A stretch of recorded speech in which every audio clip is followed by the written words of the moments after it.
We're here in very familiar surroundings for the latest in our Talking Dogs Meets series. Yes, we're here at Shelbourne Park, and normally I'd nearly refer to myself as Mr. Shelbourne Park, but there's a man that's been coming for quite a bit longer and doing, well, much of what I have been doing as well, putting words on paper. We are here today at Shelbourne Park to meet the Dublin doyen, Declan O'Donoghue. We had a wonderful chat, and I think it's well worth your while sticking around to listen to it. So here we are with the man himself, Declan O'Donoghue, in famous surroundings, very familiar surroundings, Indeed. Shelbourne Park. Indeed, yeah. It's a place I've often described as my second home. I dare say it's something similar for yourself. Certainly is. It certainly is, yeah. How long does your relationship with Shelbourne Park go back? I'd say over 50 years, easily. Certainly from my late teens, I was a regular here, yeah. A funny thing about it is that my first memory of a Derby final was actually in the Bath, and I heard a commentary on a transistor radio. When you said a bath, you're not talking about the pub around the corner here. No. You're talking your physical bath. Well, I've been there too, but not on this occasion, no. But there was a lot of Greyhound activity in the area, but I think I would have come in anyway. You know, it was a funny time in sports coverage generally. There was very little live on television. It was changing, but the FA Cup final was a huge thing. Obviously, the All Ireland, Ireland playing rugby. But that was about it. Grand National was huge, of course. But that was about it on live television. So people went to sports. You actually had to go if you wanted to see something. And I got into the habit of that from early. And so I would have made my own way in here anyway. But there was tremendous. I'm up in Baker's Corner, Dean's Grange, up behind Dunleary. And there's a lot of Greyhound activity around where I'm from anyway. So I think one way or the other I was going to be hooked into it. You know? And of course you're on the bus route. It helped, of course.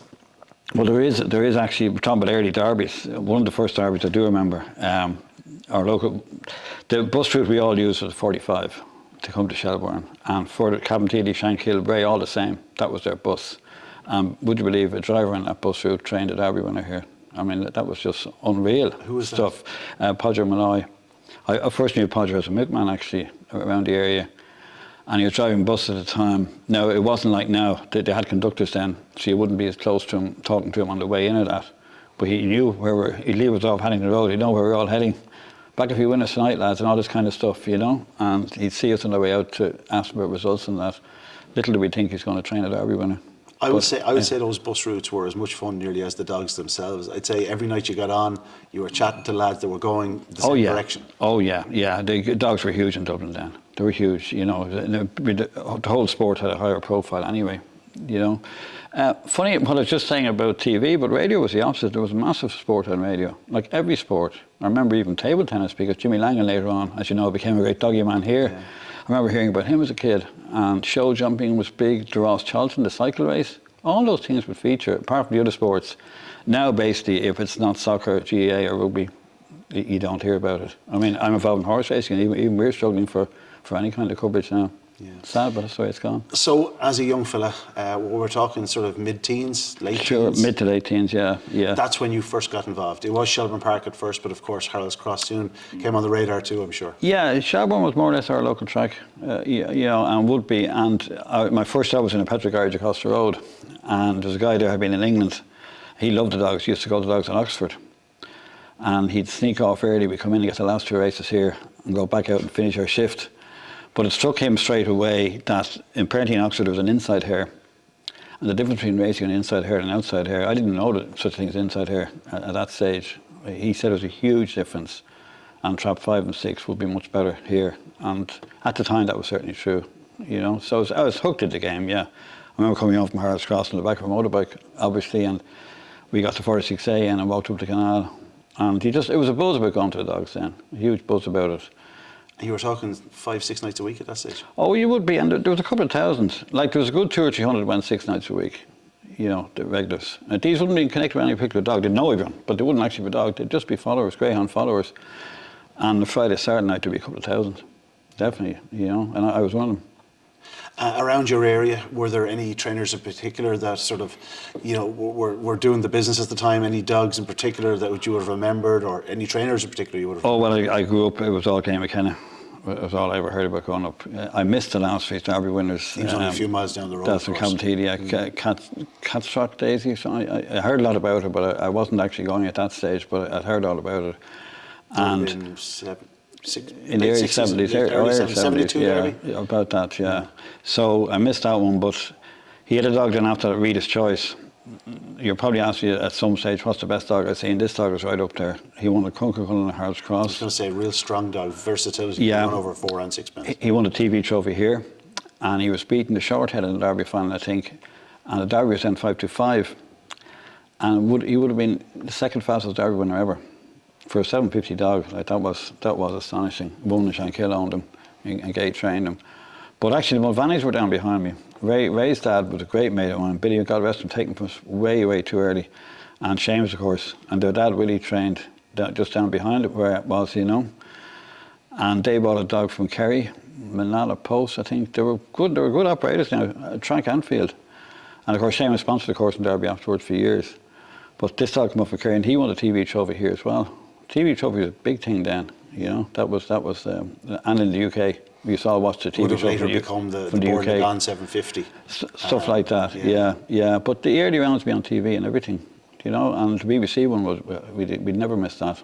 Yeah. Harry Carpenter used to do it and go on, I think what happened was media coverage in the UK started to be cut back. And when I went to the Sun the Sun were mad about dogs. Yeah. I couldn't believe it. I was in the press. I never got a chance because many people, including your dad, God rest him indeed. I think today's anniversary, is it? Or something? Yeah, a couple of days ago, yeah. Yeah, God rest him indeed. And they were there. So there was 4 people doing dogs ahead of me in the Irish press. That's how big the coverage was then. And fair bit of seniority there. There were a fair bit of seniority, yeah. And of course, Michael Allen came a buddy of mine every night at the dogs afterwards. Yeah. He was there as a freelance ahead of me as well. And his dad, Harry, God rest him. And there was just a great buzz about dogs then. It's easy in any sport to look back, it's better then than it is now. But I would say the standard of racing on the track now is the best ever. Yeah. Definitely. Possibly that's bittersweet too because the English market is gone, isn't it? Mm-hmm. Like you remember a few years ago, if we saw a good dog midweek here or up at the cross, you knew it was going to cross the border. Mm-hmm. I sent a few over myself, I think, and I used to get phone calls all the time from England. That's the market is gone now. But the result is we have great racing here. I mean, the last few years, especially like Bucko's Diamonds, Susie. I mean, they were just exceptional dogs, and they had to beat exceptional dogs. Yeah. Like when Climate Control is a very good dog. We had great Derby winners before, but you'd know from the quarter final if things went right, this dog would win the Derby. I think it's like every sport. Training methods have become so precise, and it really is the cream rising to the top. There's no fluke that it's the same men over and over, same women over and over. It's the same operation over and over again. And I think that comes down to the fact that they've probably just mastered their craft. I want to bring you back to those early days, Declan. Obviously, you went to school out in Delirium, born in Delirium. How did you end up where you are? And what did you go to college? Did you do journalism, or did you come a different route? No, like most people down, I left school early. I left school at 17, I was doing a few, like I say, Patrick Irish, small jobs like that. But I always wanted to be a sports journalist. Yeah, and I wrote into the press. And strength of a letter was good enough back then, wasn't it? Yeah, I think I kept at them. Persistence. Yeah. My father trained to be a radio officer for a year or two after school. Yeah. And then on the strength of a letter and maybe a word in the ear of somebody who knew somebody got into the Irish press, and that's how it happened back then. God rest your dad, but he was persistent. Yeah. My God, he was persistent. He started someone's head to get something, and we all gained from it. Greyhound racing gained hugely from what he did, But yeah, it was. That's the way it was. And in those early days, what were you first covering? Well, as a hobby boy for 5 years, you had to kind of serve an apprenticeship as it was, but when I was writing in sport, Dublin GA, big time, snooker was always very big around Dunleary. I get that, and various sort of things, the normal stuff, soccer, that, You were a general sports fan. Oh yeah. I don't think you can come specifically into greyhound racing from the start and be purely about greyhounds. You have to have an interest in a wide range of sports. As you say, pay your dues and get the opportunity then to write about the dogs. Well, it happened, sadly, it happened for a sad reason because the press closed down and 600 people lost their jobs, which was a very, very terrible time indeed. And luckily we had actually booked and paid for a holiday in France at that time. So off we went with our daughter, and why not, And I remember standing actually on I think we were coming to Cherbourg or something like that, on the sea, and looking over into the sea and saying, God, what do I do now? That's it, the job is gone. I got in home and the phone was hopping. There were no mobile phones then. The phone was hopping. And Paddy O'Brien said, where were you? I said, it doesn't matter. I said, what's the problem? You know, he said the Sun wants someone to do Greyhounds, but they have to go 6 nights of the week and they have to be available now. So you went straight in to the Sun from the Irish press, absolutely, that's press closed late 80s. Yeah. I'm going to say about 95. 95. Yeah. Okay. Yeah. Okay. Because my own father left us a few He years left before earlier. it closed. Yeah. I think he sort of saw the writing was on the wall. Oh, absolutely. Always gone downhill all the way. Yeah. So you went into the Sun as straight a away. Greyhound journalist, As a Greyhound which journalist. in these days is unheard of nearly. Yeah, I think I was the last person taken on by a national paper in UK or Ireland as a full-time Greyhound writer. Yeah, and it was brilliant. It was the Sun was. I remember we had ads here. They're handing out hats. The Sun went mad about the dogs, and we had page 3 girls over and everything here. And it was just brilliant. And we were doing cards, intros. I used to put betting in, Powerball SP. And then we'd have from tracks around the country, we'd have results, cards, and then you'd do a general article. You'd do 2 or 3 articles a week on dog racing all around the country. It was just brilliant, you know. And but gradually, I remember Johnny Haynes arrived over to train here, God rest Johnny too, and Johnny couldn't believe the coverage we're getting over here. He said there's nothing on national papers in England at all, anywhere in the UK. Thankfully, the Sun actually are doing something now, I think, you know. But so I knew eventually it wouldn't last. And then I was doing the horse racing as well, and I got the message in '04 to concentrate on the horse racing, practically full time. We still did a bit from the Derby and that, but basically it was gone. And to this day, you're probably more of a horse racing journalist, but yet you're at Shelbourne Park every night of the week. Oh yeah, or every night there's racing. That I can. Yeah, obviously you could be away at the races, Galway and stuff like that, but otherwise we'd be here. Yeah. Yeah, absolutely. You said you were on the GAA beat. Of course, you're a Coola man but Coola, yeah. You still keep a keen eye on the GAA. Obviously, the GAA has great links and ties to Greyhound racing. Oh yeah, yeah, and I was like at that time Dublin weren't winning an awful lot, and it was a pretty controversial job. You know, there's 40,000 people out there. They think if the 15 players they want on the team, Dublin win the All Ireland every year. And that time Dublin never won an All Ireland. You know, so you had to. It got you used to controversy and dealing with stuff. The dogs was easy after that. You know. So would you have come in at the tail end of the 70s and early 80s era? Be much later, no, be later. Actually, it wasn't a bad time. They were starting to store again in the early 90s. Yeah. They were a bit like Mayo was. A couple of All-Ireland finals. That kind 90s, of stuff, yeah, controversial things and what have you, you know, and sending off and missed penalties. And it was just like Mayo a few years ago, only they got over the line. Dublin finally won it. Well, we don't want to rub it into the Mayo finals. Not at all. 95 was obviously a big year for Dublin football. It was. It must have been an easier one to work that year. Well, hadn't the press just closed. Yeah. So, but it meant I could enjoy the celebrations more, you know. And funny about 95, my great friend, the Burns and Stepaside, I had great with dogs with them, great fun with them, you know. I remember he had a brindle dog out in the back garden and he was very fond of him. And nothing to look at, but you wouldn't mind that. Handsome is as handsome does, as we know. So I watched this.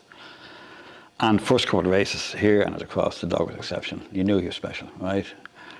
And then he tried to race him he ran him like a grader. He tried to run him every Friday night in Harrods Cross. And of course, George Deegan was struggling to find races for him because fellas were putting dogs out and they wouldn't take him on and this, that and the other. But I was wondering what he was at. So a week before the Puppy Derby started, I said, well, Mick, what's the story? Well, he said, I'll tell you what. He said, I was the most experienced dog in it. I was the track specialist in it, right? And he won every round, unbeaten, ran through it. What dog was that? Glascanny Echo. Glascanny Echo, I remember the dog. Very good dog, yeah. He broke his leg here in the quarter-final Derby following year, yeah. Very good dog. But what brought that to mind, we were talking about the Dubs and that. Yeah. Just when the press closed, a very mixed time. As I said, I was getting ready for the Sun, but it was a mixed time for me, one thing and another. But the current Cullen final, for some reason, on a Sunday night, Harrods Cross used to have charity meetings on a Sunday night in the 90s. And Dublin beat Meath by 10 points in the Leinster final that afternoon. And Lego Man won the current Cullen that night, so that was a good time. That was a good time. They've thrown up a few very recognisable names there. Yeah. Glascanny Echo and Lego Man. Lego Man. Tony Byrne. Tony Byrne, absolutely.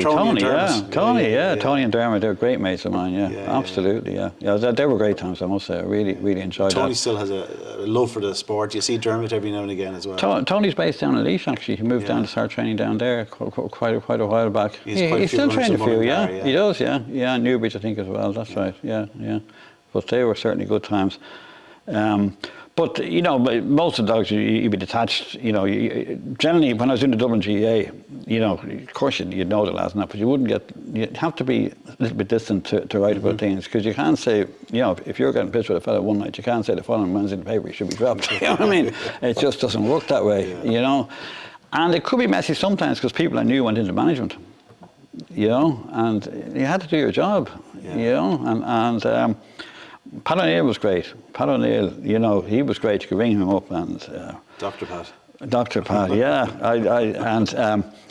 You'd ring him up and I'd say, well, what's the team this week? Well, you'll disagree with it anyway. He'd say before, he'd not a bother with it. He'd not a bother with it, That's a very GA mentality, a very GA manager mentality. Well, I haven't met too many of them since, I can tell you, Getting back to, obviously, Shelbourne Park, the sport that we're involved in here, as you said, you were a regular visitor at Harold's Cross. The Dublin Greyhound scene back then was thriving. Huge, yeah. In recent years, we've lost a lot of those characters, but a few remain. Absolutely, yeah. They do. The Harold's Cross closure was just, it's happened, it's done, and we move on. But it was a disaster. A disaster. Then COVID came. And we lost a lot of people at that time too. COVID was very tough. There was only you and me here most nights, but during it. Hi, Declan. And I don't know, hindsight's a wonderful thing, because very little other sport was on. Maybe more could have been done, but sure, no one wanted to know at that stage. On a lighter note, I was saying, when I was growing up, people were always walking greyhounds around the area. Well, they are now again, but they're actually pets, which is lovely. Sure, absolutely. It's very similar in my area. Absolutely, obviously, we're suburban Dublin. And as people realise that there's no work involved, they don't need an awful lot of work. They're walk a day and they're happy out. They're hopeless guard dogs, but they'll bark. But there were great stories there. I mean, didn't Dolores train one, was second at Derby, and used to watch TV with her every night? Yeah. There are. It's a great sport. There's a lot we could do to sport, but as you say, people don't want to know. That's it. And it's not as if there's not transparency there. We are more than willing to let people see what's happening here. People go to your local kennels, go down. Ask, can you go in? Go to your local track around the country. People love their dogs. They love the sport. Absolutely. I think another thing that probably affected greyhound racing, and it's something we all 100% agree with, was the drink driving. Because it used to be a social night out. And I know golf clubs, I know you were involved in golf.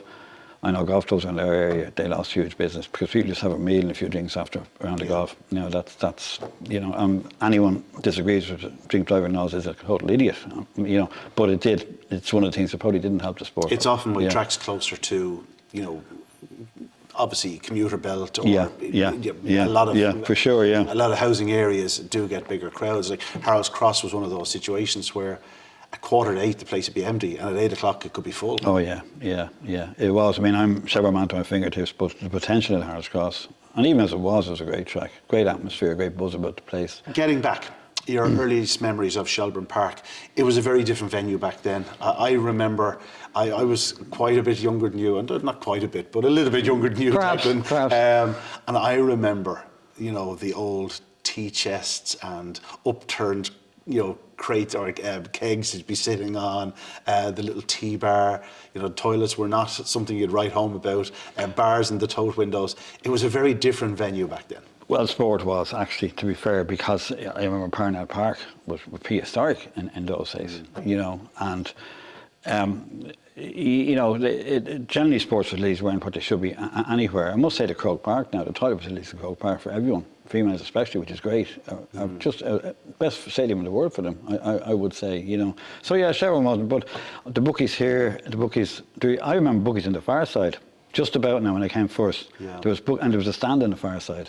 And there was bookies over, and the tic-tac men would be going across and back, And you'd have the old tote board between the first two bends. Listen, the best thing was one time they're redeveloping the stand in Harold's Cross, so we're all moved down to. There was an old stand at the cross down near the Leinster Road end. I remember it, yeah. So we moved down there, but I used to stay in the finish line.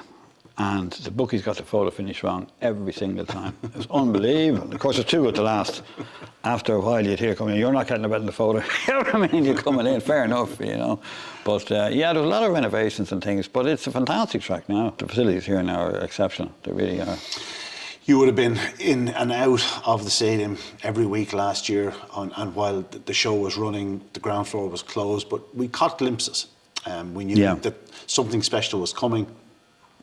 I must say I was blown away when I first saw it. Others not so much, and it has taken others sort of time to realise, wow, this is working. And it's now just come as, you know, here we are 6 or 7 months later, in fact, and it's now just something, oh, that's Shelbourne Park, it looks great, and it is great. It is great, and well done to everyone involved as well, because we continued racing during that. Of course, there was some inconvenience, we all understood that, but racing continued.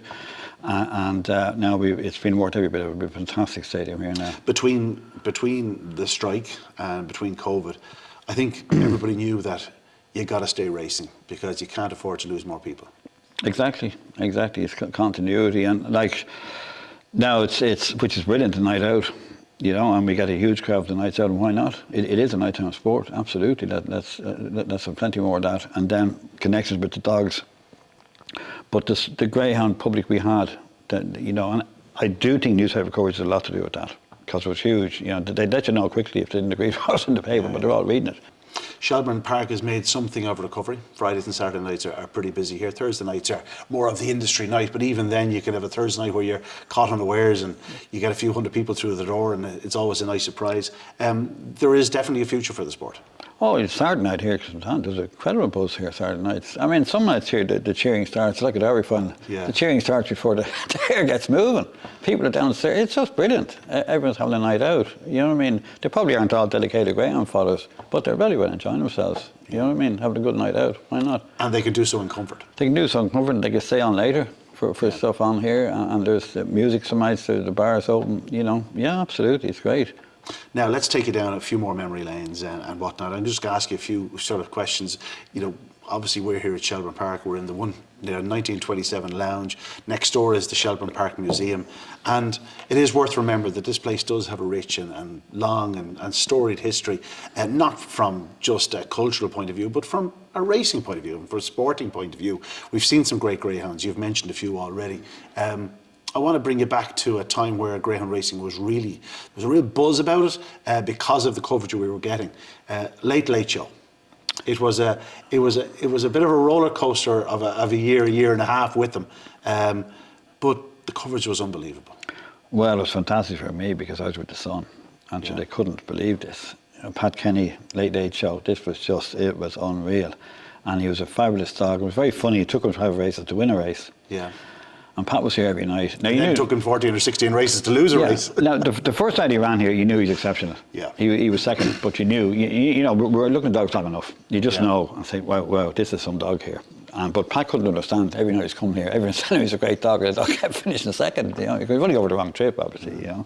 And took a couple of 750 races, as often happens, to open the dog up. And even though he didn't win 750, that just got his confidence, got him going. A bit of freedom, a bit of room to race, basically.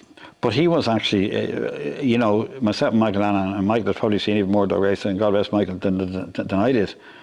We kind of agreed one night that Late Show was probably the best dog we saw, and I'll tell you why. Because he's a 600-yard dog. That's what he was. And the Easter Cup was then 525. And he went 2 years in a row unbeaten through the Easter Cup, which for a 600-yard dog, you know, the 525 in Shelbourne, it's unforgiving, to say the least of it, you know.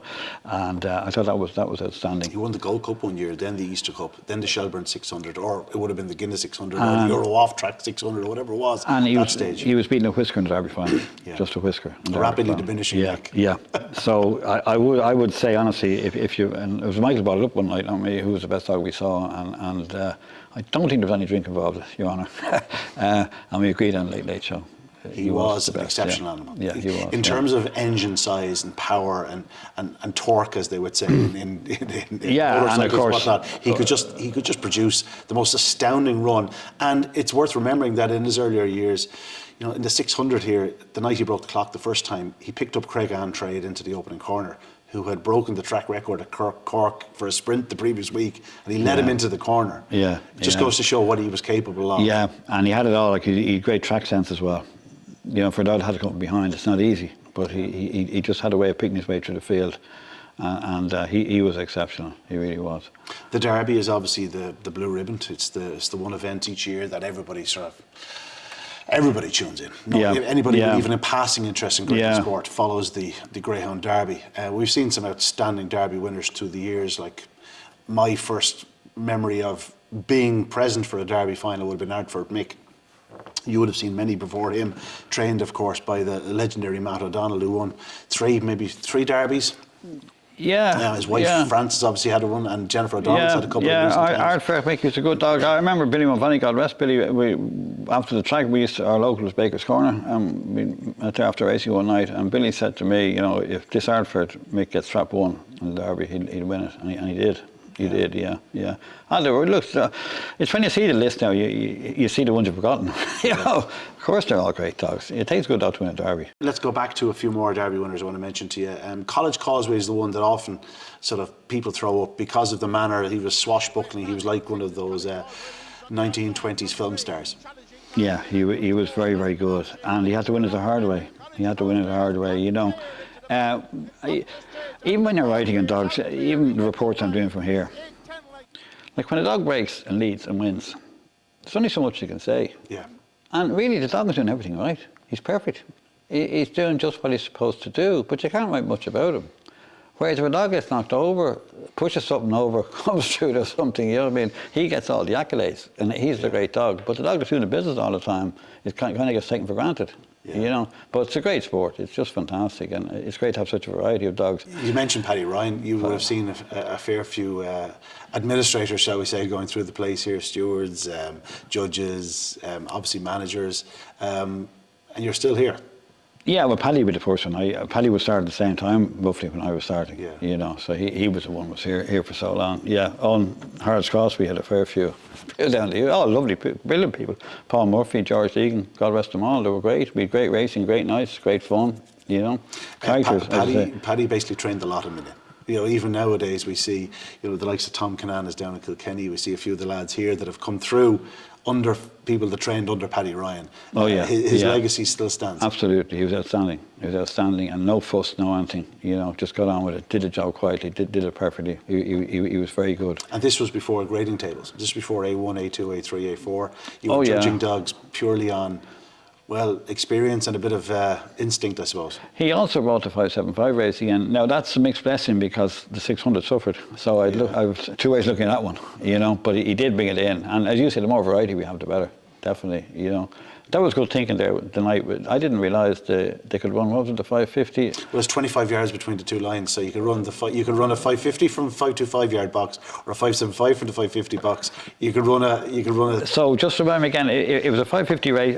Was it a 575 race? It was a 575 race. And the box wasn't working. The box wasn't working, so they ran it from the 550 yard boxes to the second line.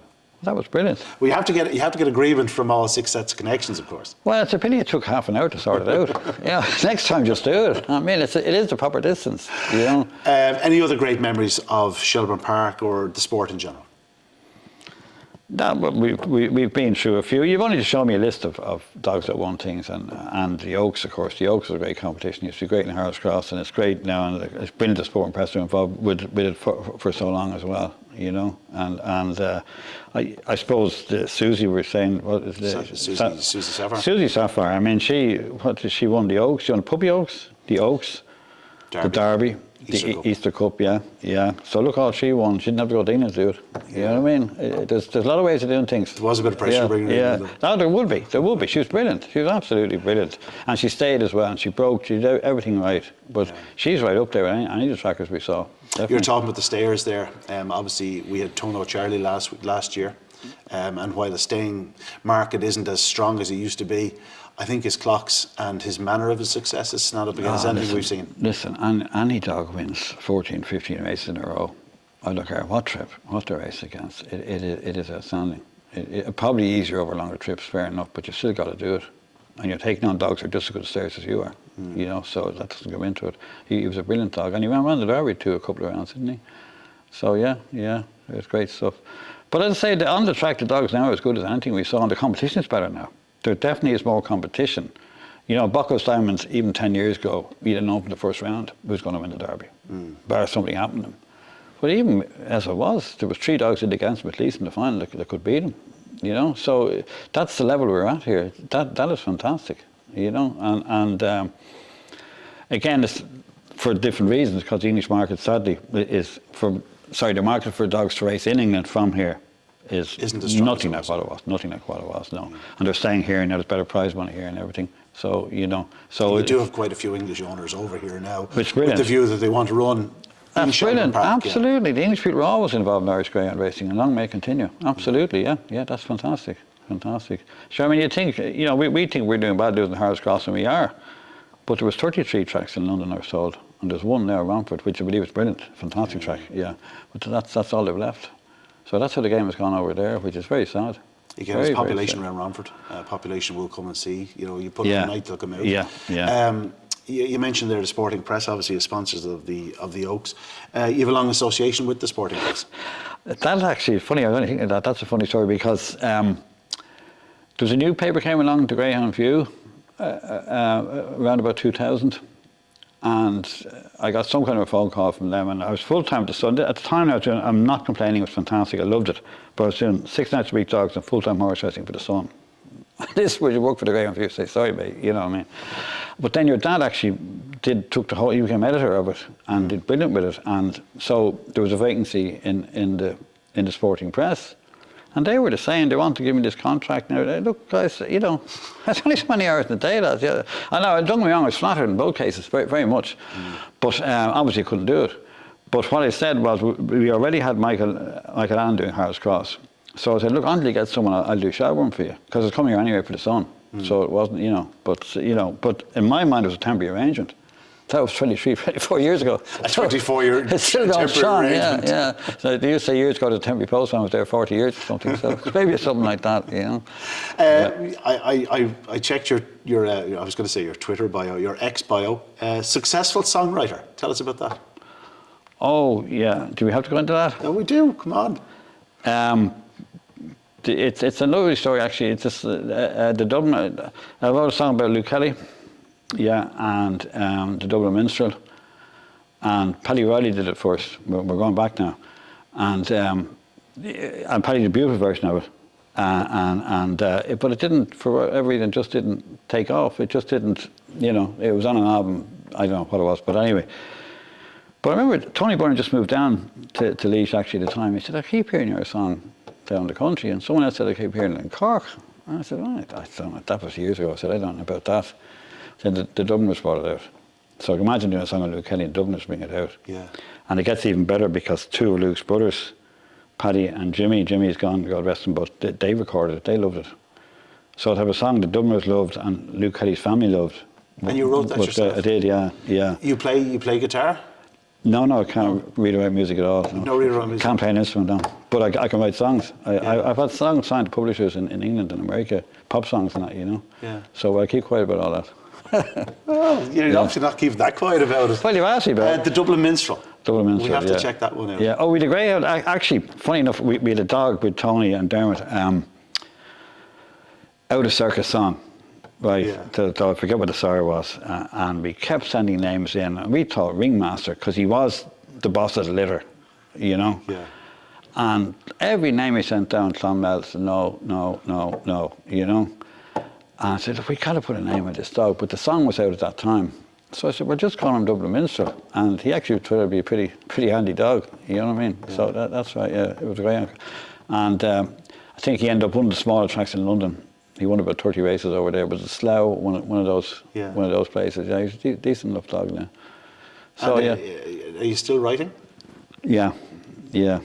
No Taylor Swift pick up yet, no? Not yet, no. We're working on it. Yeah, I have. I mean, I've gone close to it a few times with various things, yeah. And one stage I had a song and they wanted actually, I don't know how this would have gone down now. It was to be the UK Eurovision entry, And I have to tell you, Declan, I wasn't expecting to go down this road. And what happened, I'll tell you what happened was, they, for reasons known to themselves, and I'm not having to go with anyone here, they decided to adopt the Irish system. Now, they used finish second and asked to be as finish last every year, or vice versa. But for some reason, and they weren't taking outside contributions, they did it internally in the BBC. Not saying it would have made it anyway, not at all, not at all. But I was. You felt there was room. You felt that there was. Well, some people thought it was going to make it, yeah. And how it would have gone down, the UK song. Listen, don't be wrong. What was that song called? It would be fantastic. I'd have been flattered like mad. Of course it would, and of course I'd be being modest about it and say it doesn't mean, what was that called? God damn me now. It's in Nashville at the moment. Actually, it's a funny song. It covers all. Geez, I can't think of the name now. Sorry, I'm on TV here. No, that's okay. I can't think of it. Missing You All My Life. Missing You All My Life. That's it. Remember where you heard it first. Is it something that you did just as a hobby, or just as a wind down, or did you go, I'm going to start writing songs? I don't know. I just love songs. You see, people think you can't do music, but I think they're two different. Yeah. I mean, obviously they're closely related. You know what I mean? I can't play music, can't write music, but I can write songs. Yeah, I think songs are a specialist thing. And how do you portray? Do you hum the tune? Oh, I can sing. I can sing, and I taught myself to play the piano. Not sure what this has got to do with Greyhound racing, but I taught myself to play the keyboard and piano just for songwriting purposes. Yeah. So I would sing it and play it, and then you send it off. The song we're talking about, it was demoed in LA by a session singer in LA, and they send it back to you, and you're happy with this, and you just, there's ways around it. It's not a big deal. It won't stop you doing it just because you can't read music. That definitely won't stop you doing it. Well, that's a side to Declan O'Donoghue. I'm not sure anybody knows much about. Well, they won't hear much more about it. The Spotify listens will go up now on the Dublin Minstrel over the coming weeks. Who knows? You might get a quid out of it. Do you know? Funny you say that. I still see. There was 50 years of Dubliners album came out. Yeah. And then there was Luke Kelly Memorial or something in town, and so little stuff does keep trickling in. All right, yeah. Residuals. Doesn't change residuals. Doesn't change your life now, I think, but it all helps. But it puts a smile on your face, and it makes you proud of something that you've achieved. Look, do you know the way sometimes something it's almost too big? I mean, the idea that the Dubliners, that Luke Kelly's family actually loved the song. Yeah. You just don't think about it at all. It's too big. You just don't think about it. You wrote this song out of your own admiration for who was one of the great singers. But where I'm from in Dunleary, Ronnie Drew was the local hero, which not that they were all great. And to this day, you still have the notebook. You could still write down a line or two. Yeah, generally somebody hears someone say it. Yeah, that's always there. Or you might say something yourself. You've never taken up part of my commentary into a song, no? Not yet, but I'll be commentating now this evening at Shelbourne Park, and I'll be throwing in various lines. Okay. Declan might hear them. Yeah. Oh no, don't get too carried away in this. Let's get back to the dogs quickly. Where do you see yourself going from here, Declan? You're trucking along nicely. You're obviously working for the Sunday World now as the horse racing journalist on a Sunday as well. Indeed. That's a good gig. I know they're great lads to work with. I'm following in your dad's footsteps, indeed. Yes, and I will say the Sunday World love their racing. And I'm afraid horse racing is like ourselves. They're just fighting for every bit they can get. Or just being squeezed out. Fighting for scraps. Yeah, absolutely. As I said, and we all love all sports. But I have to say, at the moment, I'm a member of GA Club, who just won the Club Football Ireland, which I'm still waking up every morning wondering, did that happen, A hurling club winning the football. Well, funny enough, you could see, even when you're winning the Hurling All-Ireland, underage football was far stronger. I better not say too much now, I get in trouble with somebody, but... well, when you consider the Dublin sort of had that period through the mid-2010s, those kids were probably 10, 11, 12 years of age. Listen, I mean, my lad went to sleep with a helmet and hurley by his bed. Yeah. And then came Stephen Cluxton in the last 5 minutes, and I'm afraid that was the hurley still down the shed at the moment. That changed all that, for sure. But the dogs are still very much to the forefront. I love them. You'll continue to come here, much like my father, till his dying day. Hopefully, many, many years from now, Declan. Hopefully, yeah. I love it, yeah. Any chance you pen a tune and sing it here on Derby Final Night for us? No, absolutely not. This is this. Have a pen a tune. I'm not going to do any more. Have a pen a tune and I'll sing it on Derby Final Night. I didn't want to do this. I'm not getting involved in these things anymore. Declan, a pleasure. Indeed. Thank you, indeed. May the dogs live long, and may you continue to put words on paper about them. Thanks, Ian, and well done yourself for your brilliant work for Greyhound Racing. And I'm not saying that just to please you. It's outstanding. And here, and when you go to the UK and everything. I'll drop you 50 later, right? And make it 60. Okay? Declan, thanks a million. Thanks, Ian. Cheers lads. mate. Good luck. All right, good.